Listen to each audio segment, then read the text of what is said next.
Welcome to Vintage Variety. If you're new to my channel, please subscribe, and as always, please give me a thumbs up.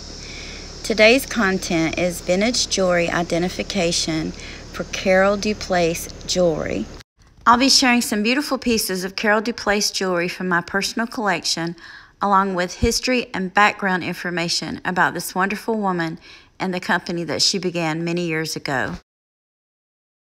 Compared to many other jewelry designers, there's not a lot of information out there on Carol Duplaise. Some of the info that I ran across while doing research on her was inaccurate, so I've had to double and triple check my information to make sure that the info that I'm sharing with you guys today is valid. One of the websites that I ran across showed Carol Duplaise as being a French jewelry designer. However, this is not accurate. Miss Duplaise was born in Manhattan. Her last name, Duplaise, comes from her marriage to famous harness driver Norman Duplaise, who was born in Drummondville, Montreal. This is an old newspaper clipping showing Norman Duplaise. He raced in the Yonkers-Roosevelt circuit in 1964 and was a much sought-after catch driver. Harness racing is a form of horse racing where the horses pull a two-wheeled cart. Carol Duplaise began her career in the jewelry business working for Miriam Haskell's Jewelry Company. She worked there from 1959 to 1978. It's not likely that Carolyn Duplaise would have known Miriam Haskell because at this point, when she went to work for the company, it was no longer being ran by Miriam Haskell. Frank Hess would have been with the company at that time, and then later on Robert Clark, Peter Raines, and before she left the company, she also would have been working with Larry Verba. Many websites list her as a designer. However, when I rechecked this information, I found that it was inaccurate. She began her job there as a bookkeeper and slowly worked her way up to head of sales and marketing.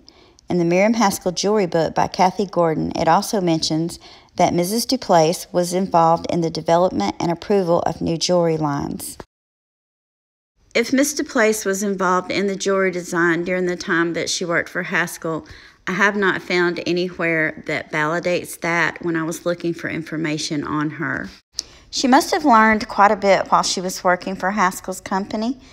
She was a very talented woman, and that shows in the beautiful pieces of jewelry that she went on to create when she went out on her own. Carol Duplaise left Miriam Haskell's Jewelry Company in 1978 to start her own business. She started out small with only one designer and one salesperson.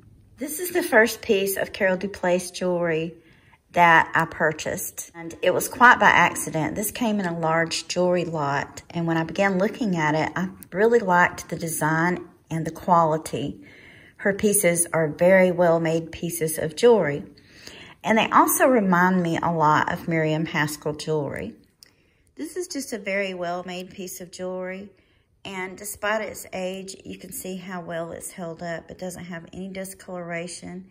In fact, it almost looks as though it was made yesterday.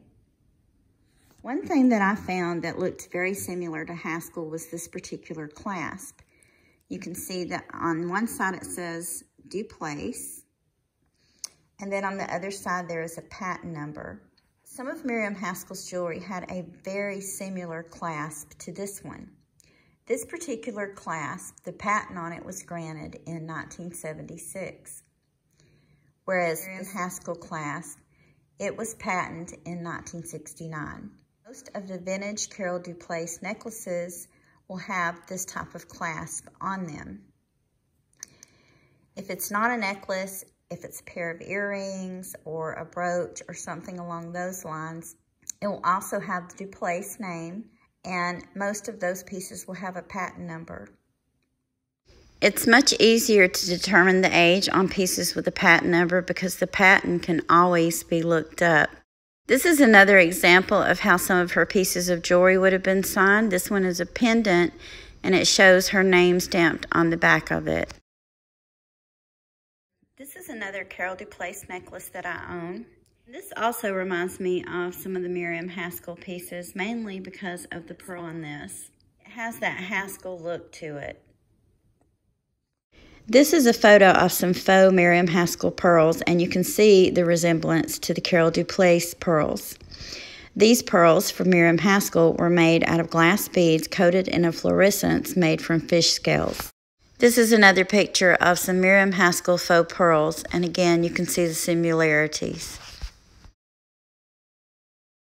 I feel like that she got a lot of influence from working for Miriam Haskell's jewelry company, and that she used some of that design influence in her pieces.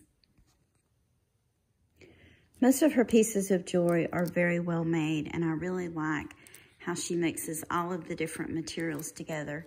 Here you can see we have turquoise, faux pearls, some other type of stone. I'm not sure what that is. If any of you know, you can let me know in the comments. Some mother of pearl. And then we have the gold-colored beads, the larger ones and the smaller ones. This necklace is very long. I think it looks pretty worn either way, doubled up like this or just worn in a long length.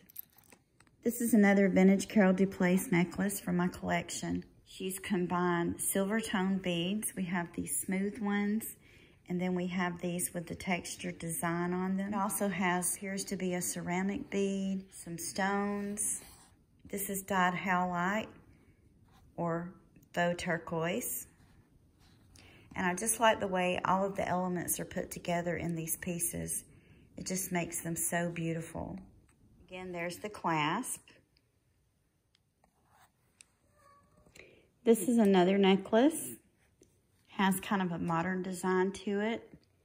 And it also has the earrings with this set. This one's done in a silver tone. This piece of jewelry, like most of her vintage pieces, has a little bit of weight to it. You can just tell the quality of it once you pick it up. See the clasp on this one. This last set that I'm going to show you guys, this is a much later set. From what I've seen of her jewelry, her more modern pieces, they don't seem to be signed except on the packaging or, in the case of these earrings, the card that they came on. Some of her jewelry pieces will have a paper tag on them like the one that you see in this photo. This necklace has a lobster claw clasp. This is the back. You can see there are no markings. There's no markings here on the end of the chain, which is adjustable, or on the clasp. It's the same thing with these earrings. These are clip-ons. And there's no marking on the earrings. The only marking is on this. And I did look up some more modern pieces online, and from what I could tell, most of them are not marked other than the card that the pieces come on. If you ran across a newer piece that's actually marked, let me know in the comments. This piece has very lightweight wood beads, and you can see it has a cameo style pendant.